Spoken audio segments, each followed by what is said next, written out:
morning කිව්වා. කිව්වද? දැන් මේ මහත්මයා ඇවිල්ලා මිස්ටර් මම මිස් ප්ලාස්ටිකා.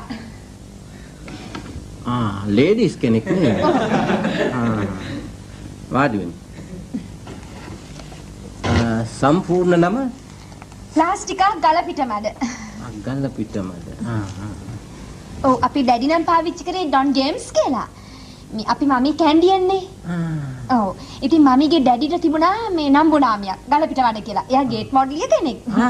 ඔව් ඒ වුණාට මේ නම තමයි අපේ ඩැඩි ගත්තේ ගලපිටමැද කියලා. නමුත් අපේ රිලේෂන්ස්ලා කවුරුත් පාවිච්චි කරන්නේ ඒ නම. මේ වෙන එකක් නිසා නෙවෙයි. මේ ගලපිට මඩ තියෙනකොට ලෙස්සයි කියලා බයට. දැන් අපිට ඒවෙන් වැඩක් නැහැ. දැන් මේ පිළිගැනීමේ නිලධාරී තනතුරට සුදුසුද කියන එක තමයි. අප්පෝයෝ පුළුවන්. අපේ පරම්පරාවේ ඔක්කොමල්ලා ඒකට සුදුසු අය තමයි. මොකද ඒ කියන්නේ අපේ මමීගේ මමි ඉන්නවනේ. මේ ඇවිල්ලා ඉන්නවද දැන්? එයා ඇවිල්ලා නැහැ. එයා නෑ දැන්. එයා තමයි මේ කින් ජෝර්ජ් ආපු වෙලාවේ බුලත් අතක් දීලා පිළිගත්තේ. අපේ ඩැඩිගේ මමීගේ මමි.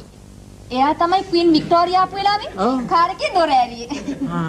දොර ඇරියේ එයා වැහුව වෙන එක්කෙනෙක්.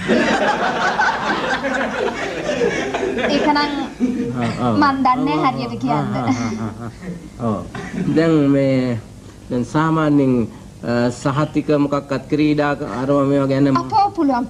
මේ මට පුළුවන් 3 cards ගහන්න පුළුවන්. ඕමි බලන්න පුළුවන්. 3 cards. බූරුවග.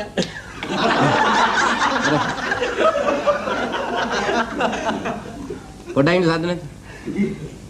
එතකොට දැන් සංගීතය එහෙමත් මොකක්වත් සංගීතය පියානෝ එක ගහන්න පුළුවන්.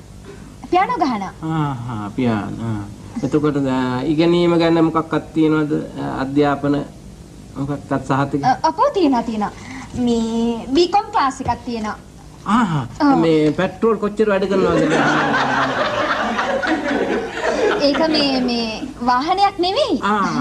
මේ අධ්‍යාපන මේ এডুকেෂන් සර්ටිෆිකේට් එක. ඇත්තද? එච්චර දෙයක් නෑ මට නෙවෙයි තියෙන්නේ. අපේ රීට් අක්කට. මගේ ෆස්ට් කසින්ගේ ක්ලාස්මේට්ගේ ක්ලෝස් ෆ්‍රෙන්ඩ්. එයා දැන් මෙහෙ නෑ යන්නේ නිව්සීලන්ත වල. එයා බැඳලා ඉන්නේ ඇෆ්‍රිකන් කෙනෙක් නේ. අනේ ඔව් මේ ළඟදී ඇවිල්ලා ගියා. එයාට ඉන්නවා හරි චෝටි බේබි කෙනෙක් අනේ හරි ස්වීට් චබි ෆෙලෝ. ඔව් ඇෆ්‍රිකන් නම් ඉතින් ලස්සනයි. මේ ළඟදී මේ ෆොටෝස් වගේකුත් වෙලා තිබුණා. නෑ ෆොටෝ මොකක්වත් අපිට ඕනේ නෑ. මේ එහෙමනම් අපි ලියලා ගන්නලා එවන්නම්.